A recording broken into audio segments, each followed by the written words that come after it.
Assalamualaikum warahmatullahi wabarakatuh.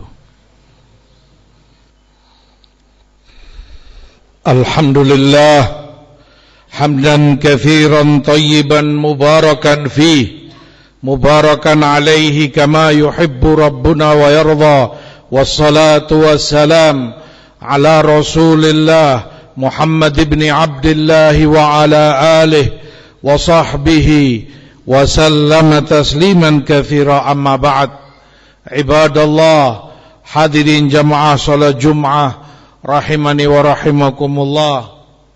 Salah satu tahap dan waktu terpenting bagi manusia adalah tahapan dikala mereka di masa muda, marhalatus syabab, saat kuat-kuatnya tenaga, saat puncak-puncaknya kemampuan mereka. Oleh karena itu Allah sebutkan di dalam Quranul Karim, Allahul ladzi khalaqakum min dha'fin thumma ja'ala min ba'di dha'fin quwwah thumma ja'ala min ba'di quwwatin dha'fan wa syaibah. Allah ciptakan kalian dari lemah. Setelah kelemahan itu Allah jadikan kalian di masa kuat.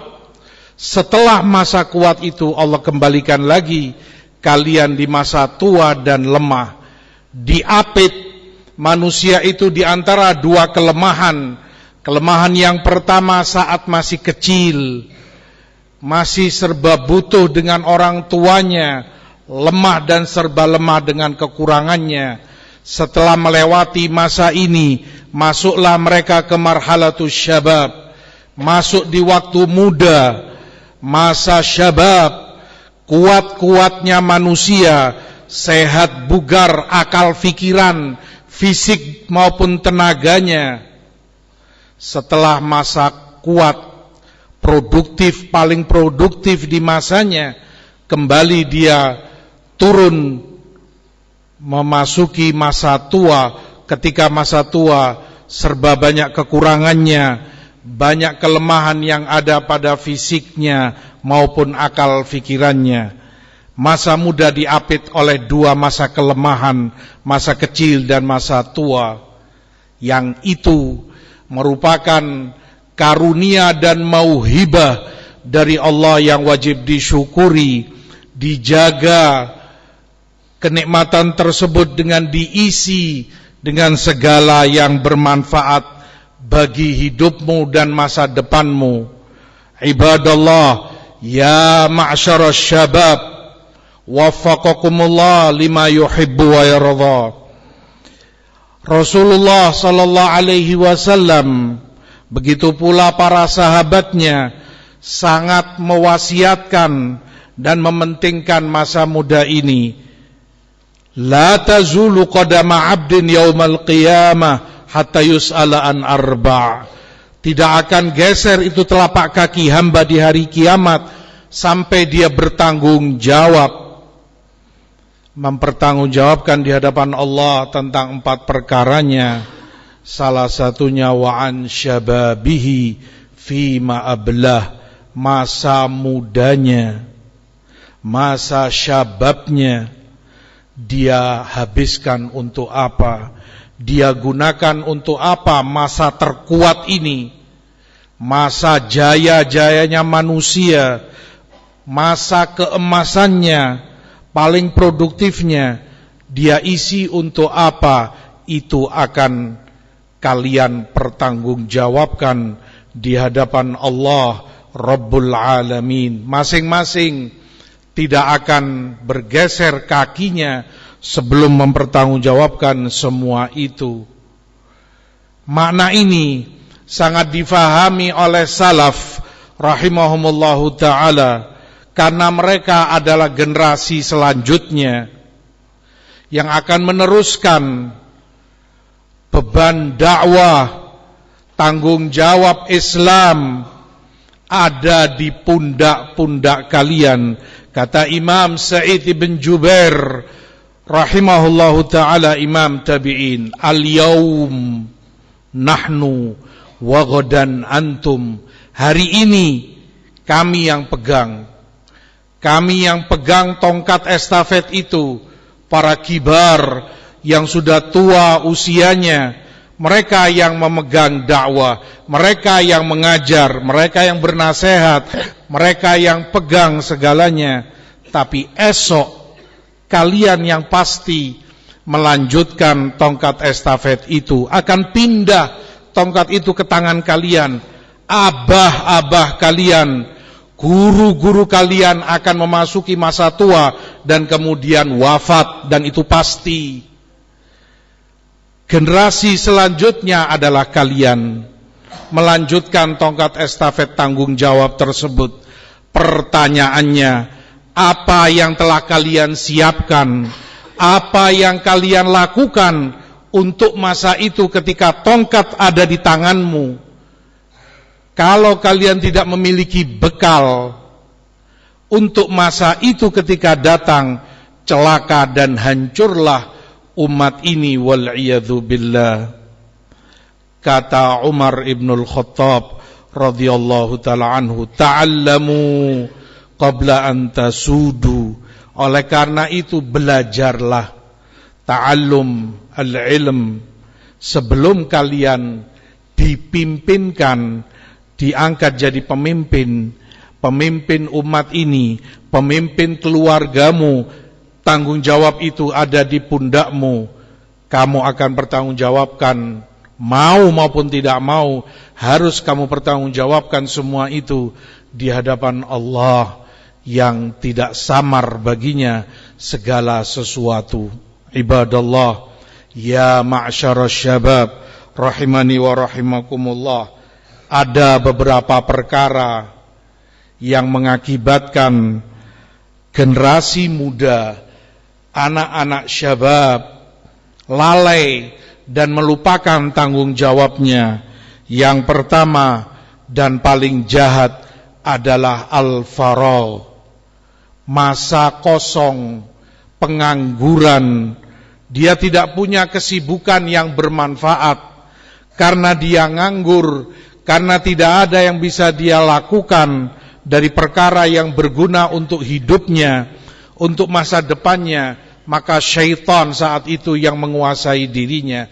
Bahkan dirinya pun tidak menguasai dirinya sendiri, diseret dan dijerumuskan oleh syaitan ke sana kemari, melakukan hal-hal yang itu tidak bermanfaat, bahkan itu merugikan dan memadharatkan dirinya sendiri.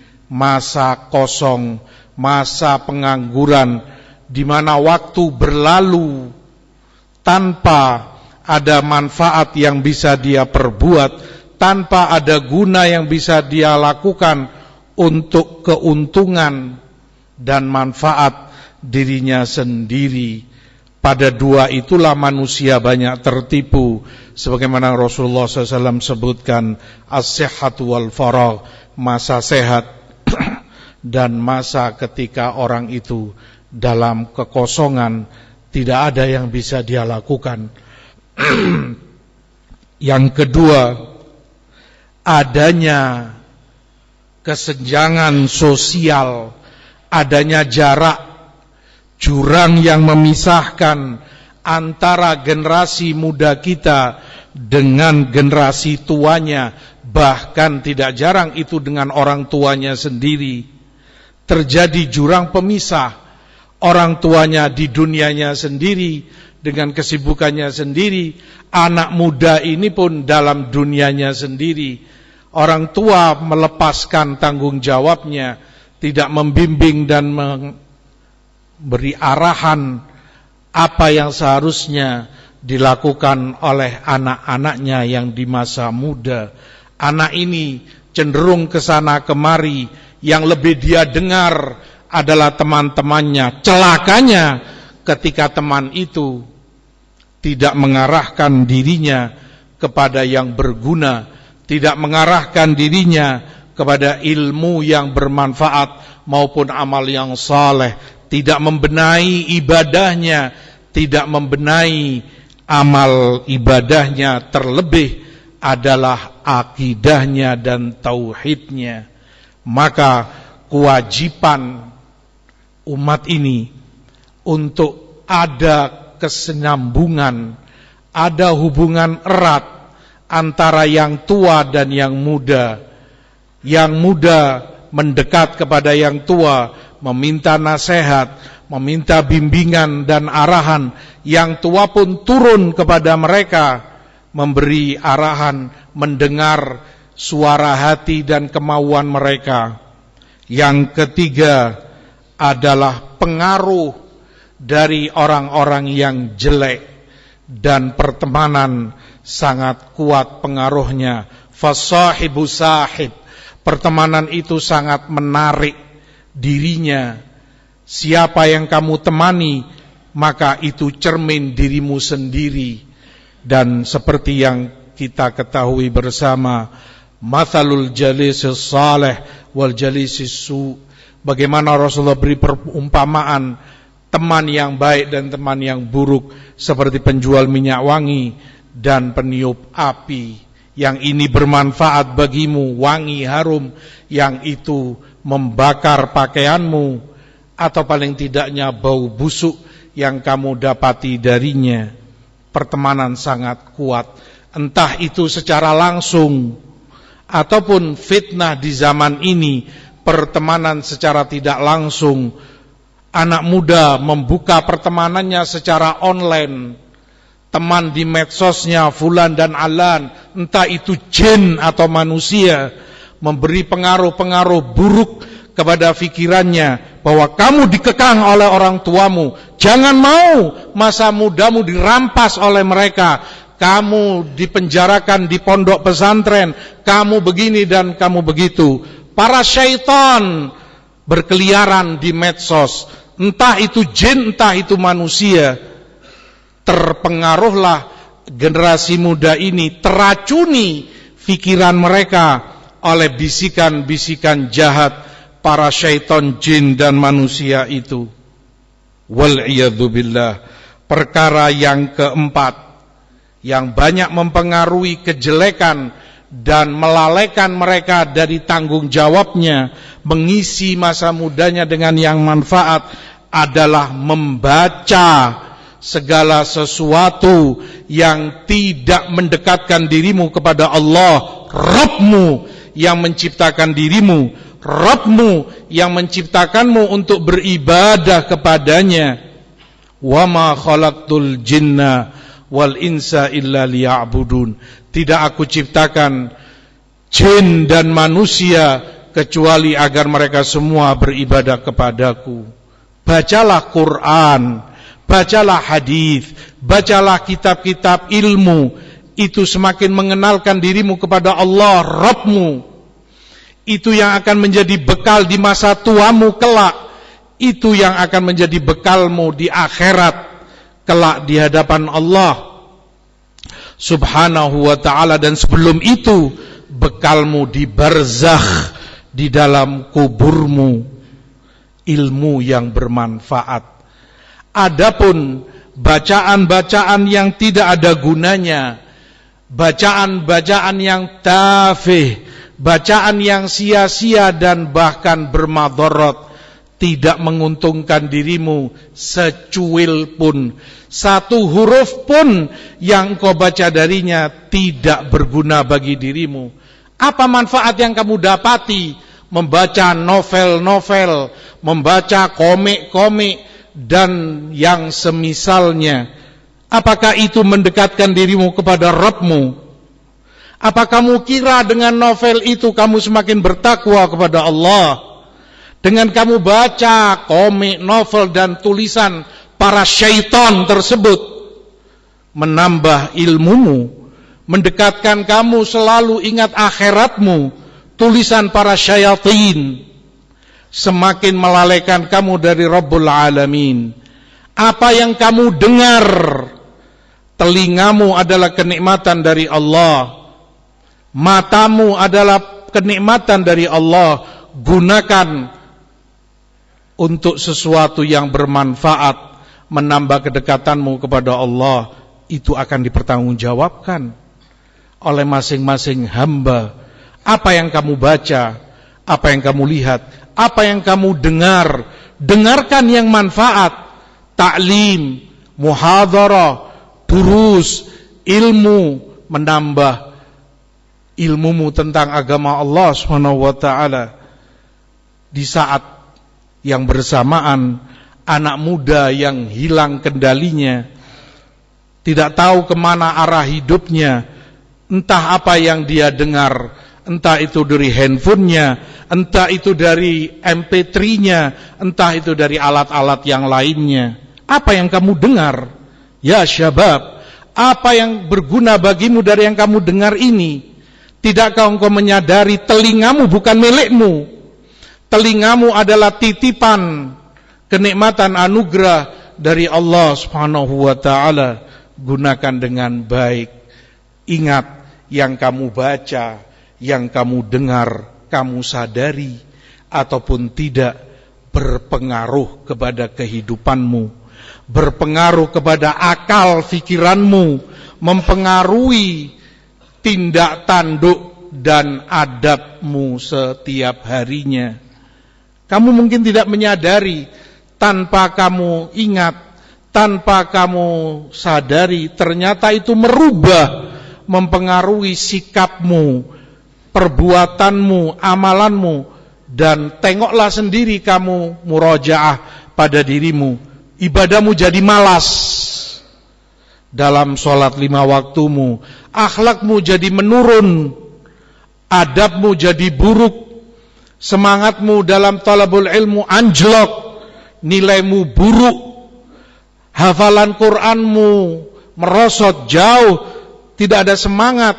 Jangan kamu kira itu sia-sia begitu saja terjadi. Ada penyebabnya, dan itu salah satu yang menyebabkan yang kamu baca, yang kamu dengar dari hal-hal yang buruk dan tidak berguna bagi kehidupanmu. Perkara yang kelima adalah was-was, bisikan-bisikan syaitan, suara-suara sumbang yang terus didengung-dengungkan oleh musuh-musuh Islam dari kalangan jin maupun manusia. Jangan kamu kira musuh-musuh Islam diam dan tidur nyenyak. Mereka tahu masa depan Islam ada di pundakmu. Kamu yang akan melanjutkan dakwah ini dan Islam ini ke depannya. Mereka tahu itu, maka mereka hancurkan masa depanmu dari semenjak sekarang. Maka dibisikkan segala sesuatu kepadamu dengan bisikan syahwat, birahi, maupun bisikan-bisikan syubhat. Diindahkan, ditampakkan begitu indahnya syahwat itu, kalau kamu turuti, padahal itu yang menghancurkan dirimu. Ditiupkan pula syubhat yang beraneka ragam dari musuh-musuh Islam, bahwa Islam mengekang dirimu, Islam tidak memberi kebebasan pada dirimu, Islam begini dan Islam begitu. Bisikan-bisikan itu mempengaruhi yang memang lemah imannya, lemah jiwa dan hatinya. Wal'iyadzu billah. Dia mencari kebebasan, dia mau bebas, tidak ingin terkekang, tidak ingin diatur, dan itu watak dan jiwa anak muda secara umum. Tidak mau diatur, dia ingin bebas karena memang dia di puncak kekuatannya, di puncak masa keemasan dalam hidupnya. Tapi jika dia berakal sedikit saja, dia berpikir bahwa apa yang diperlakukan untuknya di masa mudanya adalah untuk kebaikan dirinya sendiri di masa tuanya kelak. Buka pikiranmu, gunakan akal sehatmu untuk masa depanmu. Apa yang telah engkau siapkan, apa yang engkau perbuat sekarang, kalau itu menuruti hawa nafsu dan kemauan dirimu sendiri, adakah itu berguna bagi masa depanmu, ataukah itu yang akan merusak dan mencelakai masa depanmu sendiri. Aqulu ma sami'tum wastaghfirullah innahu huwal ghafurur rahim.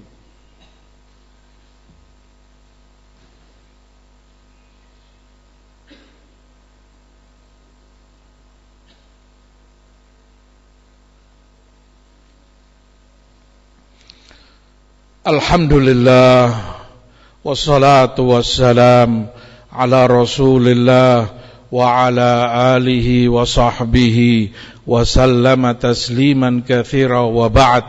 Ibadallah, ya ma'syaras syabab, abna'ana, tullabana, ingatlah kisah yang menjadi ibrah, pelajaran yang begitu berharga dan begitu berarti.